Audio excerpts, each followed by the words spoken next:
Asians cherish family. And what's a family? They're people who you can express your true self with, people who empower you. Dear panel, 88 Rising is, at its core, that family for Asian talent. And we at Team Ateneo de Manila are so excited to grow 88 Rising, welcome more people into this family, and uplift each other through the 88 Rising Together strategy. A wonderful afternoon to all. The music industry is booming. In 2021, global revenue was at an incredible $25.9 billion, up 19% from last year. Tour ticket sales amounted to $2.2 billion, and music copyrights are valued at an all-time high of $36.9 billion. And with online streaming, music is more accessible worldwide than ever before. And the Asian community is flourishing too, with a projection of 35 million Asian Americans by 2040. This is an exciting opportunity because the Asian hybrid community is actually an underserved market and eager to find ways to express themselves. Now, fortunately, Asian culture has never been more celebrated in not just music, but even film. But despite all this, Asians are still stereotyped, lumped together under one pan-Asian label. And this sets the perfect stage for 88 Rising to redefine Asian and Asian diversity. 88 Rising is a US-based record label, artist management, media, and marketing company all in one. Let's get to know the key aspects of their business model. They deliver the Asian cool brand to an international audience. Right now, they're focusing on rap, as Chinese rap has grown in popularity. We note that Asian cool, however, is a deliberately broad description that allows 88 Rising to explore beyond rap and hip hop, because 88 Rising rightfully recognizes that Asian cultures are diverse. We don't all look alike or even sound alike. Their roster rather, shows incredible diversity. Joji is Japanese Australian, Rich Brian is Chinese Indonesian, and Higher Brothers are Chinese. All these were small scale singers who 88 Rising popularized through marketing and media. Online, they have 7 billion streams and 3 billion views, including for non-music videos. And offline, their Head in the Clouds festival had an incredible 20,000 attendees.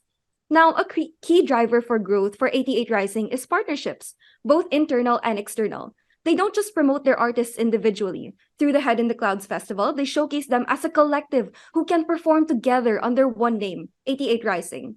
They also have partnerships with lifestyle brands like McDonald's, Netflix, and Budweiser. So to summarize, 88 Rising's key strengths are flexibility in their brand, high audience reach, and collaboration. Now, with this business model and capabilities, 88 Rising empowered its artists from humble beginnings to record-breaking heights, becoming the first Asians to top the charts and touring the world. But 88 Rising is also unique from other record labels in that they have made themselves a recognized and reputable brand, not just to artists, but even to end consumers. So where is 88 Rising now? They're actually outgrowing their niche as Asian rap is a limited market. There's a huge opportunity to expand to different genres and audiences with such diverse Asian hybrid communities around the world. But what's stopping them from achieving this scale? First, their operations are still reliant on the CEO.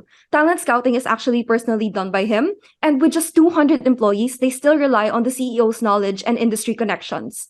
However, quality control is extremely important to maintain strong brand equity. Now, they also need to act fast because competition is closely following. Major record companies who have more reach and resources are already actively competing with us in seeking this Asian talent. With this, we have 3 goals for 88 Rising to evolve itself and empower more Asian artists and listeners.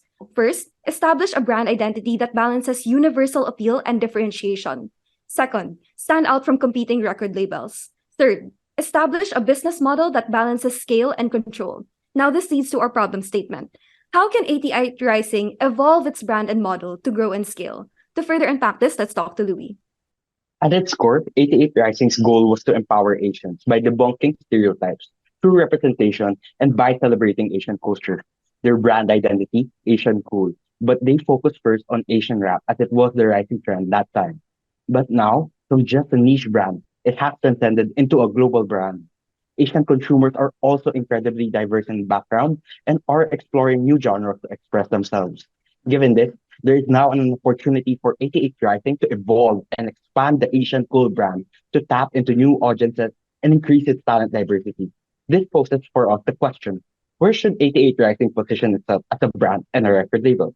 We identified four possible spaces 88 Rising can be based on two dimensions. For audiences, they can appeal to Asians globally or to a more mainstream audience. For genres, they can still specialize in Asian rap or expand to more genres. To find the best identity for 88 Rising, we have evaluated them based on market size, represented by the size of the bubble, and saturation in terms of competition, represented by the color of the bubble. Let's see first the spaces that we should not go to and why. From the matrix on the left of the slide, we can see that despite having the biggest market size, 88 Rising should not go for a broad audience and broad genre, as it is highly saturated by bigger labels. On the other hand, retaining its current identity, which is having a niche audience and niche genre, is now unideal as it limits 88 Rising's growth. Next, pursuing Asian rap and a broad audience does not really encompass the current diversity of Asians, which 88 Rising stands for. So, what space should 88 Rising pursue? All Asian artists cover genres, and targeting Asian people across different geographies gives a large market size of 5.4 billion in a space that is not as saturated yet and where 88 Rising already has a foothold. Now, how can 88 Rising pursue this new direction? For geography, 88 Rising can focus on regions they have presence in and have a large Asian population. Moreover, 88 Rising can continue pursuing social media, tours, and music festivals while supplementing it with partnerships. Now, we do recognize that the music industry is very competitive, as the top three global record labels control 69% of the market. Talent is the lifeblood of a music company. Thus, how can 88 Rising stand out against its competition, especially in getting talent? We know that their competitors focus more on building the individual branding of their artists. However, this is not really ideal for talent. They have to start from the ground up to build their own individual brand, which is time and resource intensive. On the other hand, 88 Rising is a brand that new artists can rely on as they start their careers.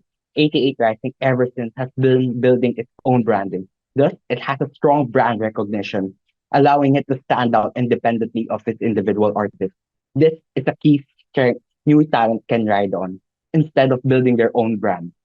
Case in point is Philippines' very own Ilona Garcia. Ilona is one of the fresh and talented artists in the local scene, but has not yet gained traction. However, soon as she collaborated with 88 Rising, her career skyrocketed. Their collaborated single has reached 30 million streams on Spotify in comparison to her previous singles, ranging from hundreds of thousands to a few million streams only. Given this, we analyze three alternative strategies that allow new artists to capitalize on 88's rising brand strength. First is an in-person event. However, this is too costly to execute and not scalable at the time. Second is online concert, which is easier to execute but provide more reach, given 88 Rising's strong social media presence. However, we chose to pursue an 88 Rising branded album, which features a mix of new and established artists as it directly showcases the talent's music. They can quickly gain traction as they collaborate with famous artists like Joji and Rich Brian. This initiative also plays to 88 Rising's core competence of producing albums. And lastly, this album is much more scalable execution in the long run. As we have tackled how 88 Rising empowers Asian artists, we must now discuss how it can empower itself by making its business model more scalable. There are two main areas to focus on: talent acquisition and operations. In the next slide, we can see that for talent acquisition, there are three possible alternatives. First is an artist development program, which serves as an incubator for new talent. But our analysis shows that this is too costly. 88 Rising doesn't have the capabilities to train yet, and it will take long before 88 Rising can launch new artists. On the other hand, we see two effective strategies that we can pursue. First is an algorithm searching upcoming artists on social media. This can be executed quickly, efficiently scope a wider range of artists, and help 88 Rising to move first than other labels. Second is a contest allowing 88 Rising to provide a platform that seeks for unknown artists. This also empowers their audience to choose the artists they believe they resonate with, and thus increasing 88 Rising's brand recognition. Now, with regards to operations, overall management can be improved as it's still mostly reliant on their CEO's acumen and inclination. The algorithm for talent acquisition will be supporting 88 Rising's growth moving forward. Moreover, 88 Rising must expand its organization by hiring new employees to fill roles in the new functions, which we'll explain later. Lastly, 88 Rising must also focus on distribution. 88 Rising must make its brand more known and available by increasing its partnerships with other companies. Now, overall, as 88 Rising evolves into that global brand, its new identity is to venture into new genres of Asian artists while still focusing on the Asian audience. To stand out from competition, it must leverage its brand recognition to empower smaller artists by featuring them in a brand album together with its famous talents. Lastly, to scale, 88 Rising must make talent acquisition more scalable through tech and audience participation and increase its partnerships to reinforce branding. Now, to discuss our big and exciting strategy, let me hand you over to Darren. Thank you, Louis and Julian, for laying down the rationale behind the potential strategies to take. Now, let's me introduce our strategy, 88 Rising Together, empowering Asians through collaboration. As part of our new artist acquisition strategy, we are launching 88 Spotlight On Demand and 88 Rising Star. For strengthening our business, we have the 88 Rising Collective. Let's go through each one by one. Our first initiative targets singer-songwriters who are using the rise of social media to showcase their talents. We will put the spotlight on these amazing singer-songwriters through 88 Spotlight On Demand, an internal algorithm that intelligently uses publicly available data on social media to acquire singer-songwriters who already have SOCMED traction. It scales the CEO's acumen and inclination by automating the process of scouting talent through a search algorithm tailored to the CEO's liking. What are some key considerations for this strategy? This algorithm will be managed by a social media analytics team with the goal of acquiring 2 new talent per year, who specifically are targeted by this algorithm. In pursuit of broadening the genres while still sticking with the niche market of Asians, the algorithm searches for singer-songwriters that have Asian heritage, belonging to trending genres, and has the talent and stage presence. Now, how does this algorithm work? 88 Rising will co-develop with a tech firm an algorithm based on the on-demand scorecard. It primarily leverages on social media engagement and analytics from YouTube, Spotify, and Apple Music, and analyzing the talent of the artist. This technology has increased the search range of other companies for promising artists. For 88 Rising, this algorithm is feasible and scalable moving forward as it widens the talent and addressable talent pool and seamlessly filtering, ensuring quality standards are still met. We've now set the foundations for scouting talent who already have some recognition. But how about the hidden talents? As a songwriter myself, I know the difficulty of trying to enter this oversaturated market. Going viral and connecting with your audience for singer-songwriters unfortunately only happens to a very select few.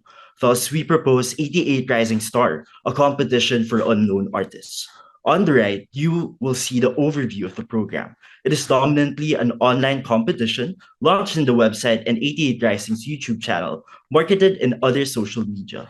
This competition culminates with an on-site revenue-generating concert supported by numerous sponsors. The actual competition has 3 rounds. For application, artists must send 2 videos, one showing their written song and one covering a famous song to evaluate their potential as talents. Now, why will singer-songwriters consider joining this competition? Because this is a golden opportunity for them to first sign a record deal and be associated with 88 Rising's brand, and second, having the opportunity to create a song with established 88 Rising artists. Now, how will artists get wind of this opportunity? First, we launched the competition in the existing 88 Rising domain, highlighting the incentives. Second, we'll be announcing it on YouTube and other social media, where 88 Rising's existing stars will promote the competition. We can utilize YouTube and Spotify ads to reach the Asian community. How then does this benefit the company? This will allow the company to get a new revenue stream and a platform for discovering the talent and CEO, and the algorithm would not know about. It also boosts 88 Rising's publicity as not only an Asian cool singer brand, but a catalyst for growing artists and connecting them with the larger Asian community. Now, how will 88 Rising implement these and balance the workload of the 2 talent acquisition strategies? For execution, we seek to prioritize developing algorithm as getting artists that already have considerable traction would be easier to grow. This will be done by outsourcing the development of the algorithm. It would take up to 3 months for its development. This hunt will be done continuously throughout the years. On the Rising Star, given the company's lack of experience in launching a wide-scale competition, it will roughly take a year to prepare. The first iteration will happen in January 2025, and if proven successful, we'll add another iteration in January 2026. Now that we have acquired new talent, how then will we empower their growth and ensure that they will be well received by the audience? We will have to focus our efforts in empowering them. First, allowing them to be branded as an 88 Rising artist and utilizing our channels. And second, featuring them through a new song with 88 Rising's existing hot and trending artists. To this, we introduce to you our new operating model for 88 Rising Collective, an album that will feature both the old and the new. In this collaborative album, our four new artists will be allowed to release two of their own new songs and have additional one collaborative track, sung and written by them, and one established 88 Rising artist. This will be a recurring cycle moving forward. How will we implement this? To streamline this, we've segmented the process into 5 parts that encompass production of the song and the visualizer, curation of the playlist, distribution through conventional channels, and marketing pushes through digital content on-site music events. Now for risks and mitigants. First, we acknowledge that users might only prefer to listen to select songs of the album. So we will narrow the album to a specific genre, and in the long term, we can reduce the number of songs to ensure that every song is listened to. Second, our Rising Stars competition might have low engagement and applicant turnout. To this, we can build more interest by including 88 Rising established artists as judges or hosts and expand our search to other regions. Third, in this highly competitive industry, there's the real threat of talent poaching, especially to our Rising Stars participants. So we'll ensure that these artists stick with us by mentioning in their contract that the rights to the song they produced and shared will be only with 88 Rising.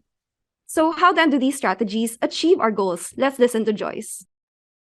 Thanks, Julian. Now let's hear our strategy, Rising Together, takes 88 Rising together with its stakeholders. Our strategy brings 3 new revenue streams for 88 Rising, 88 Spotlight on Demand, 88 Rising Star, and 88 Rising Collective. Let's go through them one by one. First is the 88 Spotlight on Demand.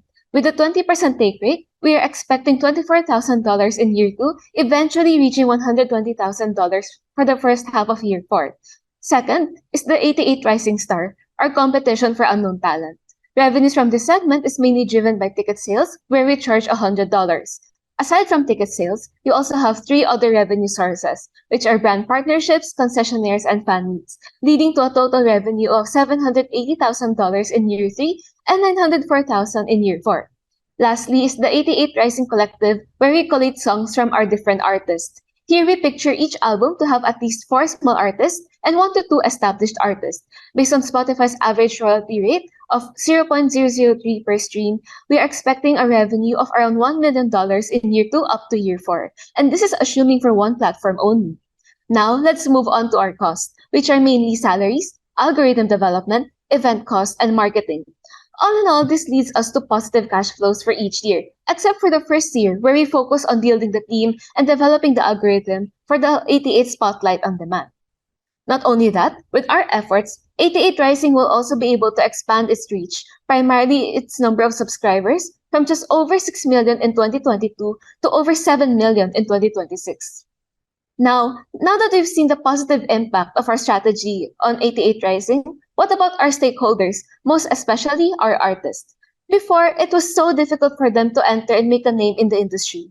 Why? Because regardless if they decide to be an individual artist through platforms like Spotify or join a record label, they will have to build their own name in the highly competitive space, with many already established artists. But now, by strongly establishing 88 Rising's branding and avenues for artists to collaborate, artists can now have an earlier jumpstart in their career, truly empowered by 88 Rising to grow. So all in all, where does this take 88 Rising? From a company that's focused on a specific genre and whose growth is limited to its CEO, it can now scale and cater to the different Asian tastes, really being a go-to brand for Asian culture. Now, to summarize, we first saw that they needed to continue targeting the Asian audience, but with more differentiation. Second, in recruiting talent, our greatest differentiator is our independent brand, which we will leverage through the 88 Rising Collective, the shared album. And third, as 88 Rising grows, We make it more tech-enabled and scalable with less reliance on the CEO through our algorithm and contests. All in all, 88 Rising can evolve to scale and grow this family. Thank you, and we are now happy to answer your questions. Okay, thank you. And now we have the Q&A session. Let's hear what questions do we have from our judges.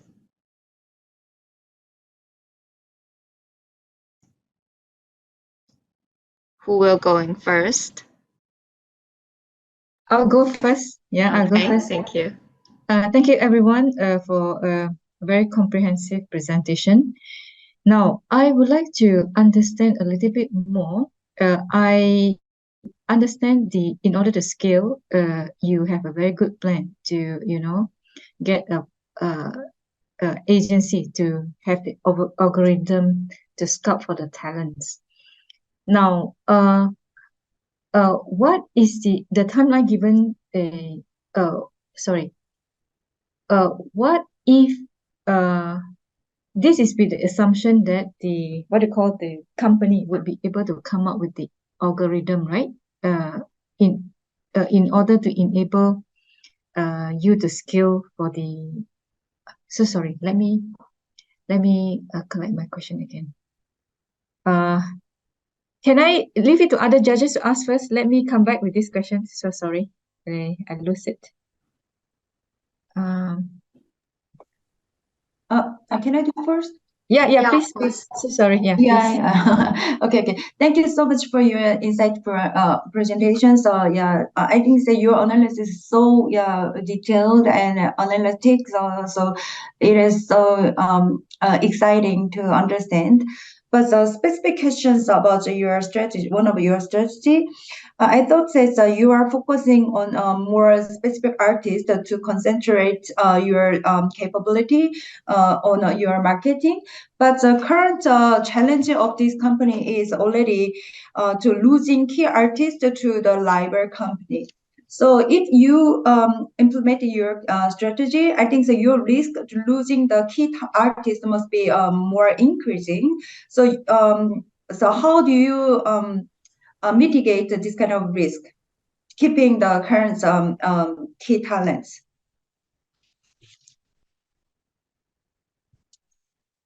So definitely that's a key risk.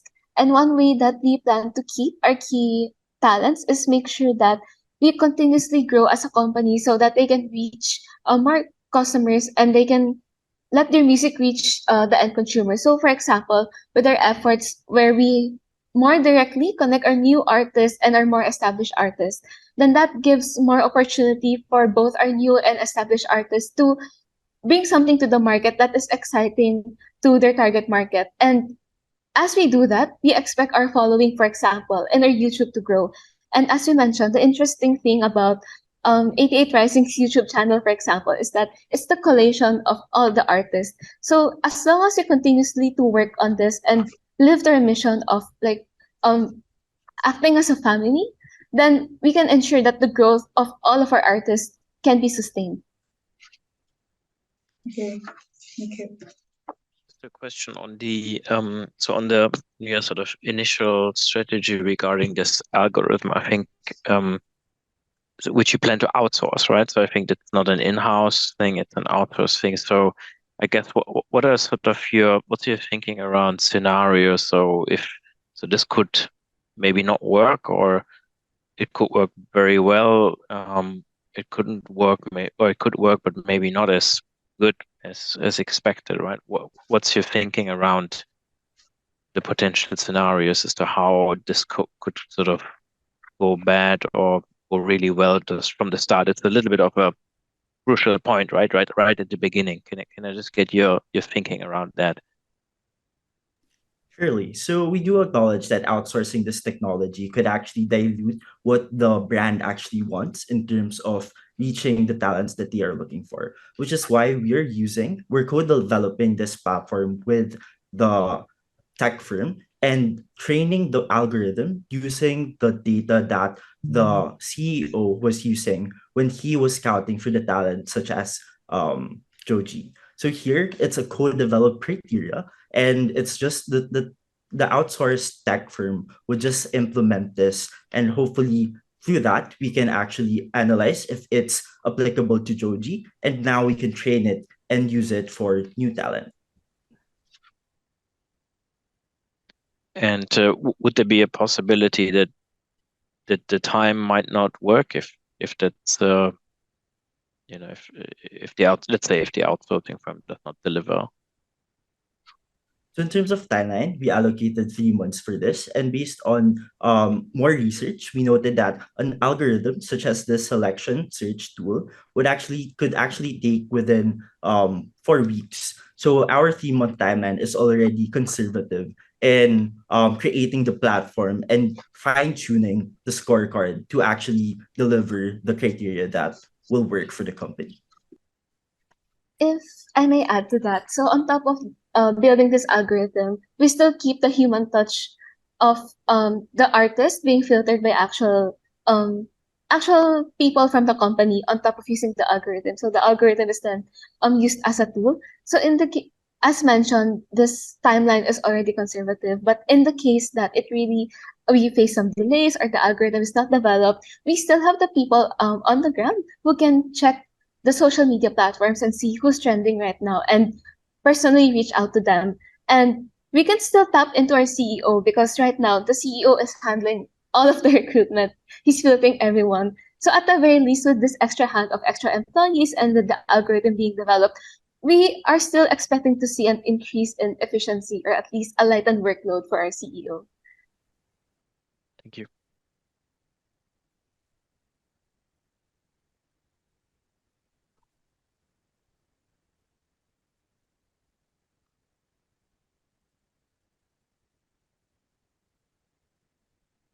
Maybe Ms. Chopin, have you got your questions ready for the team members?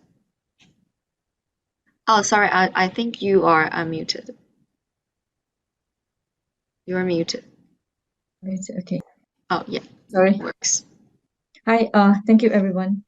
Now I just like to look at, in terms of the geographical reach that you mentioned earlier on, with regards to, a few continents that you are going to, you almost covered most of the continent. Yeah.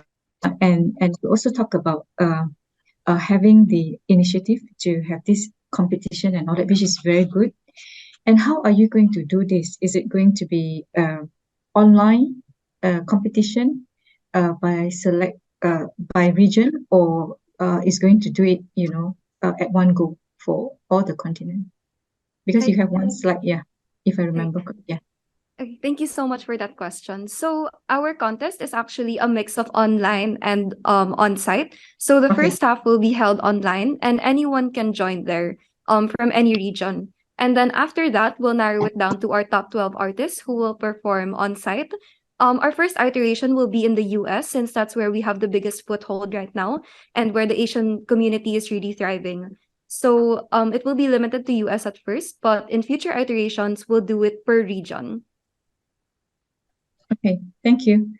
And my earlier question actually was, I think Michael has helped me, ask it, for the two questions. So it has been addressed with regards to the timeline and also the reliability of the algorithm. Yeah, thank you. I have a question on the financial impacts. Could you show the page on the financial impact? Oh, yeah, this page. You expected revenue from the Rising Star from year 3 and year 4, 78K and 904K. But in the cost aspect, we should a lot of cost on raising the new artists. But I think that I calculated the net revenue from the Rising Star, but I think that there is no much benefit on this area. So why do you think that this is still a benefit to the bank, to the business? Oh, to address this, firstly, in our analysis, we see that we are already competing in a very competitive industry. We're in, as I mentioned earlier, three of the global record labels are capturing 69% of the market.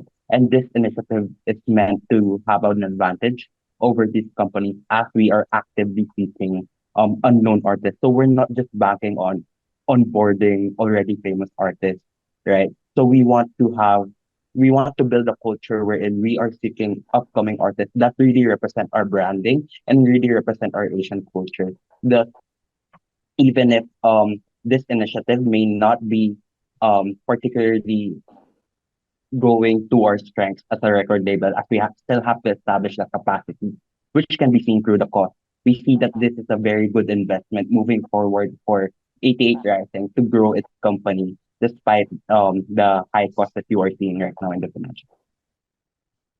So in summary, you will be investing a lot of money or a lot of resources to raise your new star. Instead, you are focusing on your new selective artists to generate the revenue, main revenue for the company, right?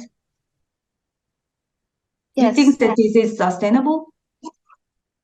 So actually, this 88 Rising Star is an initiative to attract new talent. And these new talent will actually be part of the Rising Together. So in terms of revenue, yes, we do have on the Rising Star aspect, but cumulatively, this artist will grow with us and gain the revenues from the Rising Together strategy. And to add to that, we believe that this is sustainable because some of the main costs that we considered here is definitely organizing the event and hiring the necessary employees to execute these events. But again, this enables us to reach out to so many untapped talents out there. And why we believe this is sustainable is eventually we'll get to figure out how to do this in the most efficient way. So eventually we expect costs to taper down.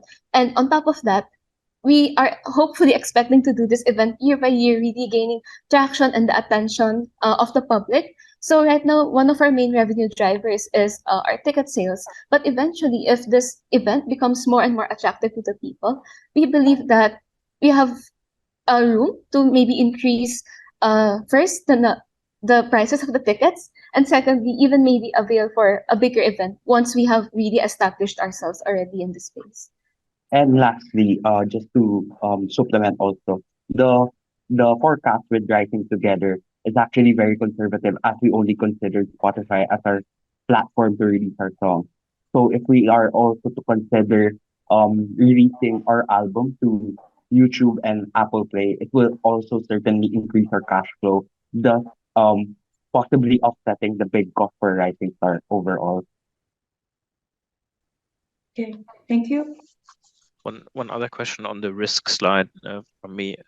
How do you consider sort of market and competitors' lens and sort of activities by the competitors into your risk consideration?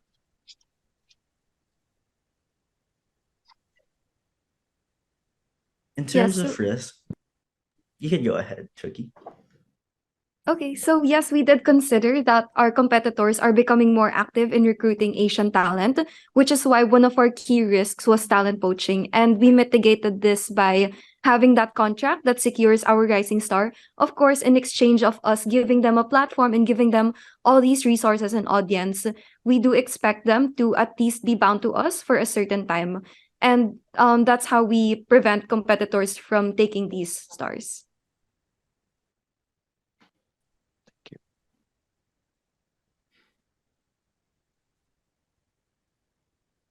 So we still have more than 1 minute. Any further questions?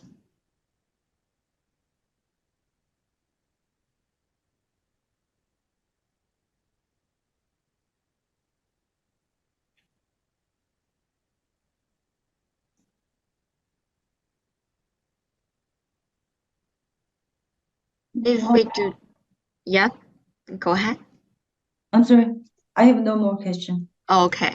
If you don't have any more questions, then maybe we can call it an end to the Q&A session.